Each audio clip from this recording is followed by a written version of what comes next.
Have you ever wondered how two different hiking trails stack up against each other? Or have you ever planned a hike and then had it take way longer than you were expecting? There is an easy equation you can use to compare trails and predict how long it's going to take you to hike them. So today we're going to be explaining the MTU equation, and as a bonus at the end, I'm going to show you how I use it to build up to bigger hikes. But this equation has one big caveat, so you're gonna need to watch to the end before you are allowed to use it. Now, I'm only gonna need to know 4 numbers for this equation, and the first one is going to be my elevation gain. Simply put, elevation gain is just how much up you have to do as you travel forward during your hike. Now, it's easy to visualize that you're getting elevation gain as you go up a mountain, like on Trail A here. Over 5 kilometers, I've ascended 1,000 meters to get to the top of my mountain before coming back down again. But if I'm doing this other hike where I'm really staying at lake height for most of it, I still get elevation gain as the terrain undulates up and down. Oftentimes, if you find your trails in a guidebook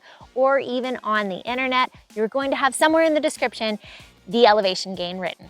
If you don't, you can use a mapping app like GaiaGPS.com to figure out what your elevation gain will be for the day. Now, the second number we need to know for our equation actually has changed over time. So we're going to do the world's shortest history lesson so you can understand where this number came from. So we got to go back to 1892, where we learn about William S. Naismith. He was a Scottish mountaineer who took a lot of notes about his travels. And over time, he looked back at those notes and realized that for him, he would take about an hour for every 5 kilometers of a walking journey and an additional hour for every 2,000 feet of vert. So he named this rule after himself, but then Travis Brown from Personal Peak Coaching found a way to generalize it so you can apply it to your pace, whether you're running ultramarathons and going faster than Naismith did, or you're hiking slower than he did. And what he noticed is 100 meters of elevation gain is roughly equivalent to 1 kilometer of flat trail. And that's equal both in training load, which means how much it fatigues you, and also in time it takes you to complete. So what we're gonna do is divide our vertical gain by 100. Now we are only one number away from knowing our MTUs. And that last number is super simple. It's just the distance of your hike for the day.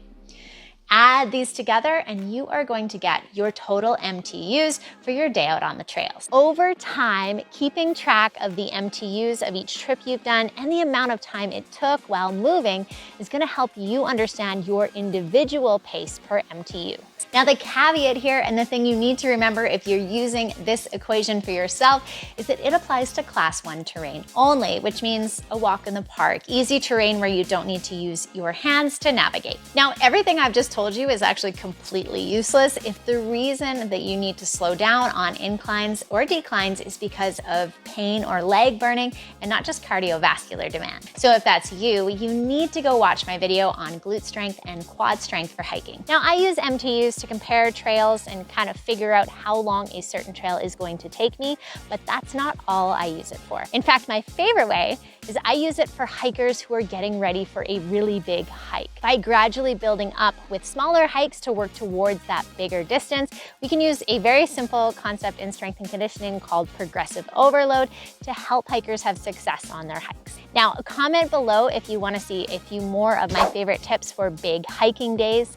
But if you're just dipping your toe back into hiking for the year, or maybe you're building up to a bigger hike at the end of this summer, then you should definitely check out our free Couch to Summit strength program.